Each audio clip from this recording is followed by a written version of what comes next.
ఈ దినాలలో కూడా కోట్ల మంది బయలుదేరుతున్నారు, లక్షలాది మంది బయలుదేరుతున్నారు, లక్షలాది మంది బాప్తిస్మం పొందుతున్నారు. అయితే బయలుదేరుచున్నాడు మంచిదే, గమ్యమునకు చేరేది ఎంతమంది?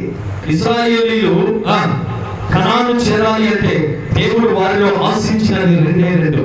ఒకటి విశ్వాసము, రెండవది విధేయత.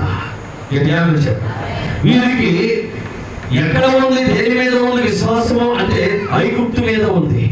వీరు ఎవరికి విధేయత చూపిస్తున్నారు అంటే లోక సంబంధమైన ఆచారాలు. మోషేకు సరైన విధేయత చూపలేకపోయారు, దేవునికి సరైన విధేయత చూపలేకపోయారు. బిడ్డ, దేవుడు వారిలో విశ్వాసాన్ని చూడాలనుకున్నాడు. వీళ్ళు నా మీద ఆధారపడి నన్నే నమ్ముకుని నన్నే విశ్వసిస్తే అలా విశ్వసించాలని విశ్వసించకపోయినా అద్భుతాలు చేశాడు. స్తోత్రం కలుగునుగా.